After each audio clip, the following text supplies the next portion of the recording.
Assalamualaikum warahmatullahi wabarakatuh. Bismillahirrahmanirrahim. Alhamdulillahilladzi hadana lil Islam wa akramana bil iman wa faddalana bil Qur'an. Allahumma shalli wa sallim wa barik ala nabiyyina Muhammadin sallallahu alaihi wasallam. Para pemirsa Cahaya Ilahi, sahabat TV-mu yang berbahagia, alhamdulillah kita sudah menjalani bulan puasa beberapa hari dan ini adalah karunia yang sangat luar biasa dari Allah Subhanahu wa taala. Kita lanjutkan pembahasan kita di program Cahaya Ilahi dan insya Allah kita akan bersama Sang Pemaaf. Sang Pemaaf di dalam Al-Quran banyak sekali figurnya dan kita akan mengambil sebagai contoh adalah Nabi Yusuf alaihissalam yang merupakan prototipe ideal bagi seorang pemaaf yang menjadi juara. Nah, kita bisa tahu perjalanan Nabi Yusuf alaihissalam tidaklah mudah. Dan kita juga bisa membaca kisah-kisah para nabi di dalam Al-Quran itu sesungguhnya adalah diri kita. Kita kadang menjumpai diri kita mirip kisahnya Nabi A, kadang mirip kisahnya Nabi B, kadang mirip kisahnya kepada nabi-nabi yang lainnya. Tinggal kita ambil saja segmen kehidupan beliau untuk kita jadikan panutan dan teladan dalam hidup kita.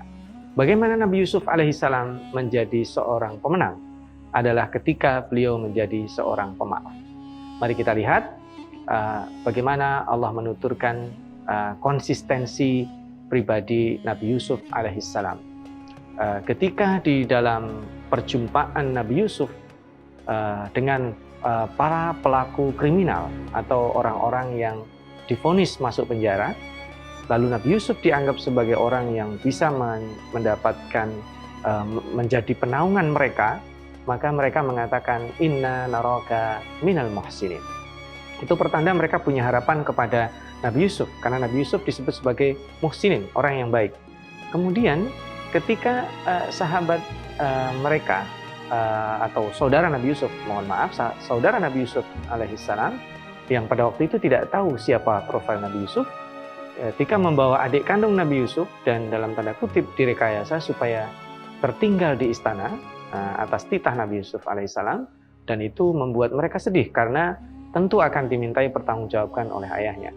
Dan mereka ketika mengeluhkan itu, meminta permohonan yang sangat luar biasa, inna naraka minal muhsinin. Jadi Nabi Yusuf juga dilihat sebagai orang yang baik ketika di penjara, dianggap sebagai orang baik, ketika di istana, dianggap sebagai orang baik. Jadi orang-orang seperti Nabi Yusuf adalah orang yang konsisten. Dalam keadaan susah jadi orang baik, dalam keadaan bahagia menjadi pejabat, penyelenggara negara, tokoh publik, dia juga disebut minal muhsinin. Dan klimaknya adalah ketika diperjumpakan dengan ayahanda beliau dan saudara-saudaranya yang dulu menyakiti beliau ketika masih kecil. Para pemirsa Cahaya Ilahi, kita lihat dari runutnya pembelajaran singkatnya Nabi Yusuf alaihissalam, kenapa Nabi Yusuf menjadi pemaaf? Pertama, ketika Nabi Yusuf mengisahkan mimpinya kepada ayahanda beliau mencegah, jangan kamu ceritakan kepada saudara-saudaramu. Ini pelajaran penting. Kenapa? Karena tidak semua orang menyukai cerita tentang kebaikan yang ada di dalam diri kita. Kaidah mengatakan, likulli dzi ni'matin mahsudu. Setiap orang yang mendapat nikmat selalu ada orang yang dengki dan iri kepadanya. Karena itu disimpanlah kisah itu. Dan pada kejadiannya ketika Nabi Yusuf kecil diminta bermain oleh saudara-saudaranya dan sang ayah mengizinkan, lalu rekayasa itu dimulai di sana. Nabi Yusuf yang semula sebagian ada yang mengusulkan akan dijauhkan, dibunuh dan sebagainya, di situ ada rekayasa dan Nabi Yusuf ya sebagaimana kita tahu dimasukkan ke dalam sumur, lalu kemudian dijual oleh mereka kepada kafilah dagang yang menuju Mesir dan akhirnya dibeli oleh seorang perdana menteri yang dihadiahkan kepada istrinya. Lalu hiduplah Nabi Yusuf alaihissalam di istana perdana menteri. Nah, ini menarik ya. Perjalanan beliau dicintai oleh ayahnya, diiriin sama saudaranya, lalu dibuang ke sumur dan pindah ke Mesir. Ya, ini kita lihat dari Palestina, beliau ada di negeri selatan. Negeri Kanaan itu di selatan Palestina hari ini, lalu dihijrahkan ke Mesir, hidup di istana Perdana Menteri. Dan itu tidak mudah bagi Nabi Yusuf, karena Nabi Yusuf alaihissalam di situ bukan lagi sebagai budak, dia diangkat sebagai anak oleh Perdana Menteri yang tidak punya anak. Lalu ada hal-hal yang menyebabkan Nabi Yusuf alaihissalam tidak nyaman karena sang ibunda ternyata ya mungkin seperti yang pernah kita bahas sebelumnya, menjelma menjadi setan. Jadi mengajak sesuatu yang buruk, dan Nabi Yusuf alaihissalam di situ bersabar untuk pertama berada dalam ketaatan, yang kedua menjauhi maksiat. Dan apa yang terjadi akibat dari penolakan kepada Zulaikha atau sang istri dari Perdana Menteri itu, Nabi Yusuf alaihissalam dijebloskan ke dalam penjara. Dan menariknya adalah kalau kita lihat runutan kisahnya, Nabi Yusuf alaihissalam ketika dijebak oleh istri Perdana Menteri tersebut, itu pintu-pintunya itu ketutup semua, para pemirsa. Dan ketika pintu tertutup itu, Nabi Yusuf bertawakal kepada Allah, dia beristihad untuk menuju pintu lari. Tapi redaksi Al-Quran itu ternyata yang lari bukan hanya Yusuf. Wastabaqal bab, dua-duanya lari. Logikanya, kalau Yusuf lari, Zulaikha tenang. Kenapa demikian? Karena kunci kan yang megang Zulaikha. Kamu lari santai aja, kunci saya yang pegang. Tapi ternyata tidak cukup Zulaikha itu tenang, yang digambarkan di dalam Al-Quran. Ghallaqatil abwab, wa ghallaqatil abwab. Itu bentuk superlatif ya. Kalau aghlaqa itu nutup, sekedar nutup. Kalau ghallaqat itu menutup, memastikan tertutup dan betul-betul tertutup.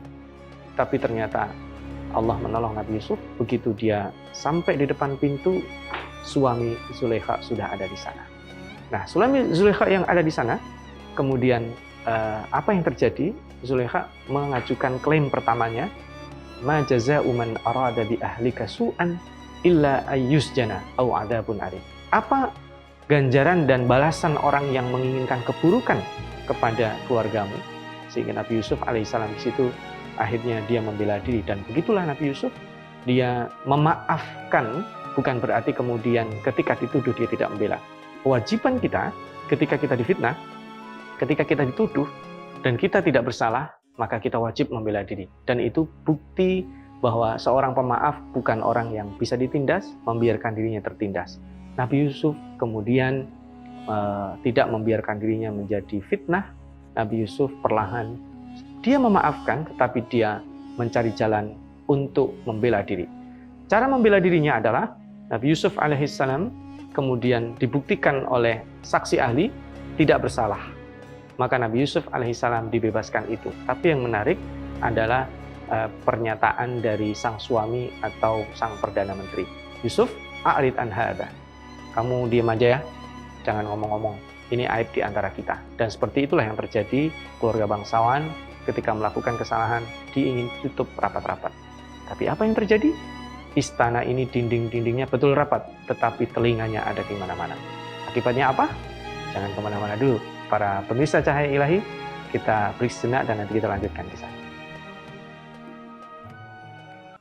Para pemirsa, kita kembali lagi, kita lanjutkan kisah Yusuf dan Zulaikha. Jadi Nabi Yusuf alaihissalam ini, saksi ahli sudah menyatakan Yusuf tidak bersalah. Dan sang suami juga tahu itu kelakuan istrinya. Tapi kemudian apa yang terjadi? Telinga-telinga itu banyak ada di dinding-dinding istana. Dan digambarkan istri-istri para pejabat itu menggunjingkan dia. Menggunjingkan Zulaikha. Bayangkan, ini istri Perdana Menteri.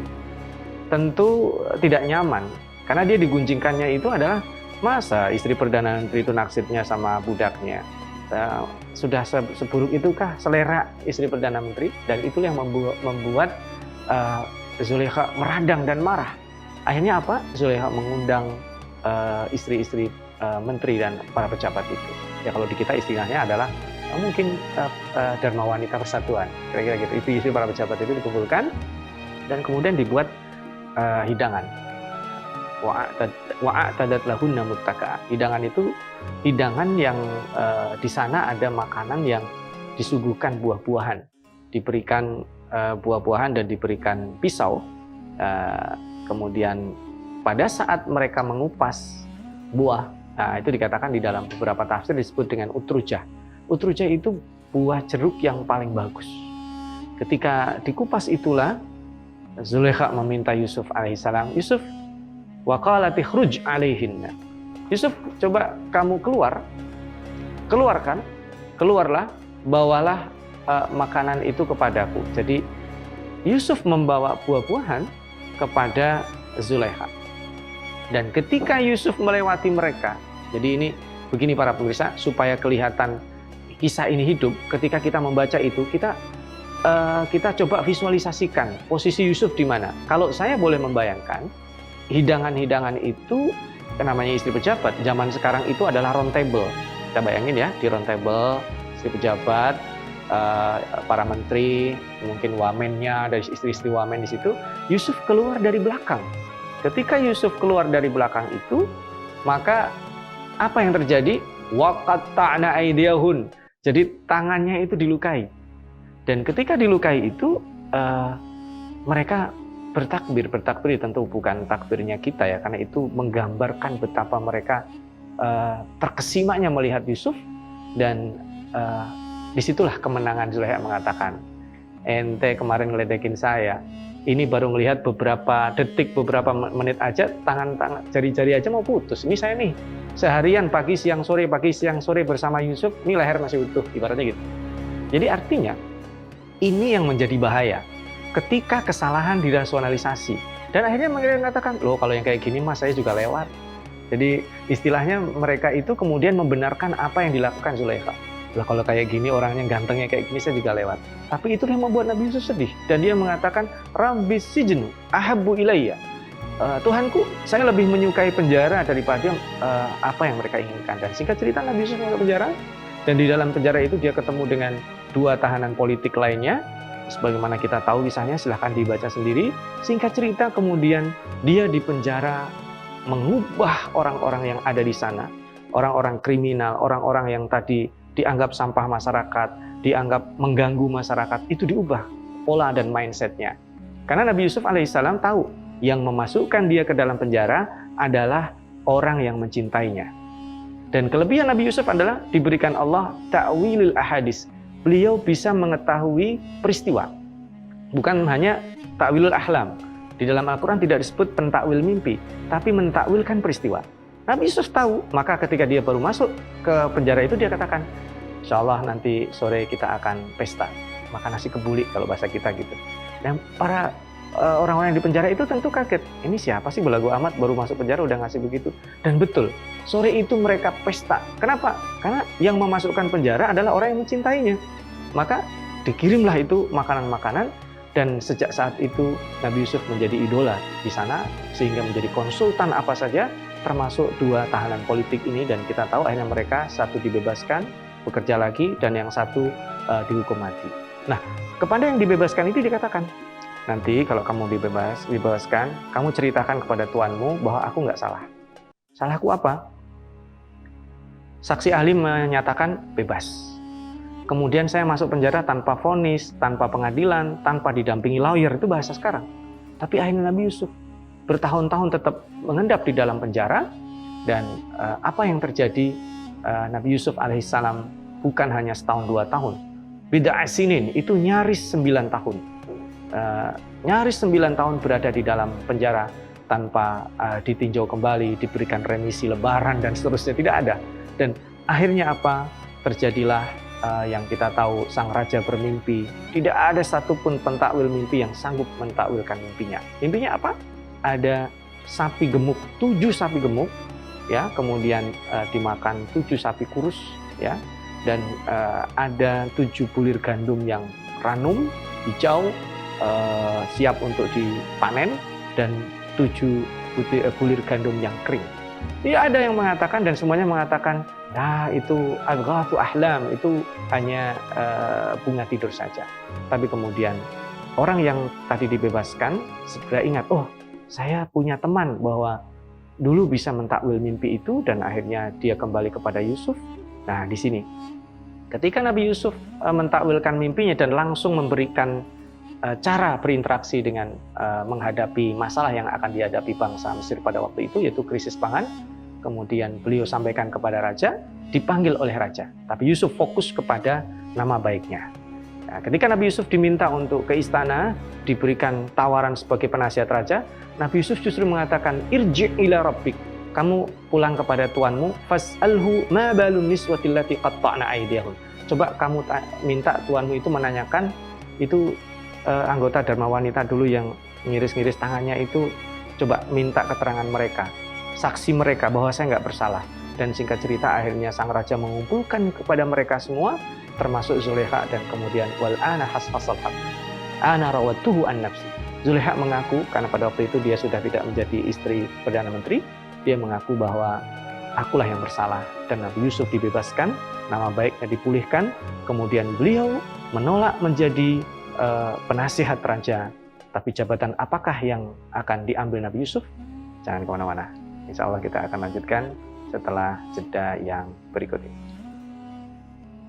Para pemirsa Cahaya Ilahi, sahabat TV-mu yang berbahagia, menarik ya, kisah Nabi Yusuf itu menginspirasi ya. Jadi Nabi Yusuf memaafkan dia, dan dia menegaskan orang yang berkhianat tidak akan pernah berbahagia. Dia tidak pernah, di situ ingin membuktikan, tidak pernah sekalipun dia ingin mengkhianati ayah angkatnya, ya, yang telah berjasa membesarkan dia, mendidik dia sebagai orang yang tadinya bukan siapa-siapa, menjadi orang yang hidup di istana. Maka kemudian Nabi Yusuf menolak jabatan sebagai penasihat raja. Apa jabatan yang diambil oleh Nabi Yusuf? Nabi Yusuf justru menawarkan dirinya menjadi khazainil ard. Ini tafsirannya sangat banyak, tapi kalau boleh saya berkontribusi untuk menyampaikan, bahasa Indonesianya khazainul ard itu kabulok. Karena dia punya kebijakan strategis dan teknis dalam mengawasi kebijakan pangan. Karena Nabi Yusuf punya kebijakan apa? Nanti panen 7 tahun itu dia simpan di dalam tempat-tempat khusus, lumbung-lumbung khusus di piramid yang terstruktur, ada rongga cahayanya, ada ada udaranya tertentu sehingga bisa tahan lama. Itu yang pertama. Jadi disimpan di lumbung-lumbung model piramidnya khusus ya. Ya, yang kedua itu tidak memakan kecuali sedikit. Dan yang ketiga, fadharuhu fi sumbulihi. Jadi dibiarkan di bulirnya. Itu yang menyebabkan awet. Sama seperti kalau kita makan anggur, kalau kita simpan di kulkas dengan tangkainya itu lebih seger dibanding kalau kita cabutin, itu akan cepat layu. Nah, musuh-musuh politik Nabi Yusuf dan termasuk politik sang raja itu ada yang mengambil gandum banyak, disimpan tapi cepat busuk. Kenapa? Karena strateginya tidak tahu. Nabi Yusuf hanya memberikan strategi itu kepada sang raja saja. Fadharuhu fi sumbulihi. Jadi biarlah tetap berada di dalam tangkainya itu. Maka kemudian kalau kita lihat para pemirsa Cahaya Ilahi, singkat cerita berlalulah itu Nabi Yusuf naik menjadi menteri, dari Kabulok jadi menteri, lalu setelah jadi menteri beliau menjadi Perdana Menteri. Nah, ini dia pelajaran penting. Dia pernah hidup di rumah Perdana Menteri sehingga dia bisa menduplikasi apa yang dia lihat dulu. Disitulah dia menjadi pejabat tinggi. Singkat cerita, paceklik itu sampai di rumahnya. Datanglah saudara-saudaranya. Ini yang tema utama kita. Kalau kita lihat, ketika ada 10 orang datang, 10 orang ini pernah melakukan keburukan pada dirinya, ada trauma, persepsi masa lalunya. Tapi Nabi Yusuf tidak menggunakan jabatannya untuk membalas dendam. Coba bayangkan kalau ada 10 orang yang nyemplungin sumur kita, datang. Kita langsung bilang, pengawal sediain 10 sumur, cemplungin dia. Nabi Yusuf tidak. Nabi Yusuf duduk bertahan, diam saja. Dan mereka tidak mengenal sama sekali Nabi Yusuf. Nah, yang anehnya, mereka itu kan membeli. Jadi kebijakan pemerintah itu ada yang membeli, ada yang dikasih, ada yang disubsidi. Karena ini adalah orang asing, posisinya kan dia dari negara tetangga, maka dia membeli. Yang membuat mereka kaget adalah emas atau barang, kalau bahasa kita sekarang tukarnya itu ya, emas atau uang atau apalah, itu dikembalikan. Sehingga kesan mereka, ini pejabat Mesir ini orang baik, disampaikan kepada ayahnya. Maka kemudian singkat cerita, kembalilah mereka, tapi dengan satu syarat. Karena ada motif dari Nabi Yusuf. Dia menanyakan, kamu kok ngambil gandumnya 12? Sedangkan kamu 10, nggak boleh. 10 yang ngambilnya 10. Lalu mereka mengatakan, kami punya ayah yang sangat tua. Oke, berarti 11. Lah yang satu lagi, itu adalah gandum untuk adik kami. Adik kamu laki perempuan? Laki. Oke, berarti besok dia harus datang. Kalau dia tidak datang, maka saya tidak akan kasih. Bukan hanya 10 saja, semua tidak boleh. Nah, singkat cerita, itu strategi yang diambil Nabi Yusuf. Datanglah saudaranya, dan kita tahu apa yang terjadi, nanti dibaca sendiri, karena fokusnya bukan di situ. Di akhir, setelah mereka, adiknya Nabi Yusuf itu ditahan, sang ayah sedih. Nabi Yakub menangis sampai buta. Dan di sini yang perlu kita garis bawahi, bahwa butanya Nabi Yakub itu bukan karena menangisi Yusuf, tapi karena Yusuf masih hidup, dia menangis sampai buta. Bukan karena cengeng, justru karena berpikir Yusuf yang masih hidup itu menyembah siapa. Itulah pembelajaran akidah yang paling penting pada saat seseorang kehilangan orang yang dicintainya, yang dipikir bukan dia makan apa, dia sama siapa, udah pasti punya duit atau tidak, dia nyembah siapa. Dan Nabi Yusuf alaihissalam kemudian pada posisi ketika saudara-saudaranya tidak menyerah kembali lagi, disitulah Nabi Yusuf bertanya kepada saudaranya, kamu melakukan apa kepada Yusuf? Kaget mereka, padahal mereka tidak pernah menceritakan yang namanya Yusuf. Lalu mereka memandangi lama Yusuf dan mengatakan, innaka anta Yusuf, Anda pasti Yusuf. Dan dia mengatakan, qala ana Yusuf. Ini luar biasa ya, ini bahasa pemaaf ya. Qala ana Yusuf, akulah Yusuf. Dia tidak mengatakan aku Perdana Menteri, itu sombong, tapi dia katakan akulah Yusuf. Pertanda dia telah memaafkan saudaranya. Dan kemudian pulanglah kalian. Menariknya, Nabi Yusuf alaihissalam tidak ngirim uang, tidak ngirim mercy, tapi Nabi Yusuf mengatakan, ini bajuku, kasih ayahku. Apa makna baju ini? Baju ini adalah sesuatu yang sangat luar biasa, karena ini message penting. Baju ini disampaikan kepada ayahnya, dan begitu baju dikasih ayahnya, la ajidu riha Yusuf, aku mendapatkan bau Yusuf. Di situ dia menangis bahwa message penting, ayah, baju ini aku jaga, yang dulu kau berikan kepadaku, maka akidahku terjaga. Jadi message itu tersambung, dan pergilah mereka, diboyong ke istana.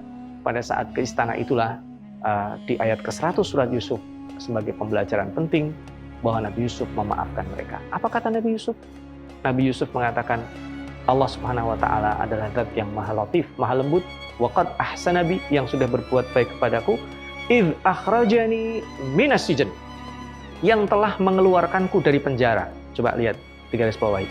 Dia kan di situ, di depannya adalah saudara-saudaranya yang dulu nyemplungin ke sumur dia, yang dulu hasad iri dengki sama dia. Tapi dia mengatakan yang mengeluarkanku dari penjara, bukan mengatakan yang mengeluarkanku dari sumur.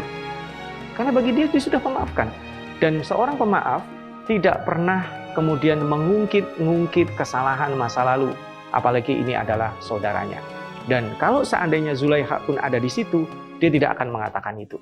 Inilah sang pemaaf yang kemudian dia tarik tangan ayahnya yang di situ bersujud, betul-betul didudukkan di singgasananya di saat sidang kabinet. Dia tidak malu untuk mengakui bahwa ini adalah ayahnya. Dia tidak malu bahwa dia dari dusun yang kecil, kampung yang terpencil di selatan Palestina. Dia putra Palestina yang saat ini menjadi Perdana Menteri, menjadi Raja Muda Mesir. Itulah kemenangan sang pemaaf. Kemenangan sang pemaaf ketika dia benar-benar memaafkan, ketika dia berjiwa besar. Para sahabat TV-mu dan pemirsa Cahaya Ilahi, sebelum kita pulang, kita bawa pelajaran penting ya. Take away lesson-nya pertama. Hidup kita ini bergelombang, dan jadilah selalu pemaaf, apalagi kalau terkait dengan diri kita. Kita diomongin yang buruk, kerja kita tidak diapresiasi, apalagi kalau kemudian itu dilakukan saudara kita. Doakan mereka. Itu adalah akhlak. Dan klimaknya kita belajar kepada Nabi Yusuf yang menjadi pemenang ketika dia benar-benar memaafkan, dia melupakan. Jangan pernah mengungkit kesalahan masa lalu seseorang, baik di depan dia atau kita bicarakan di depan orang lain. Karena ketika kita sudah komitmen untuk memaafkan, berarti kita sudah menjadi pemenang. Mudah-mudahan kita belajar menjadi pemaaf, karena kita meminta Allah memaafkan dan meminta Allah Subhanahu wa taala untuk mengampuni kita. Pribadi yang pemaaf akan meraih kemenangan, mendapatkan surga Allah, diselamatkan dari murka dan nerakanya. Mudah-mudahan bermanfaat. Aku qouli hadza, nasrun minallah wa fathun qarib wa basyiril mu'minin. Wassalamualaikum warahmatullahi wabarakatuh.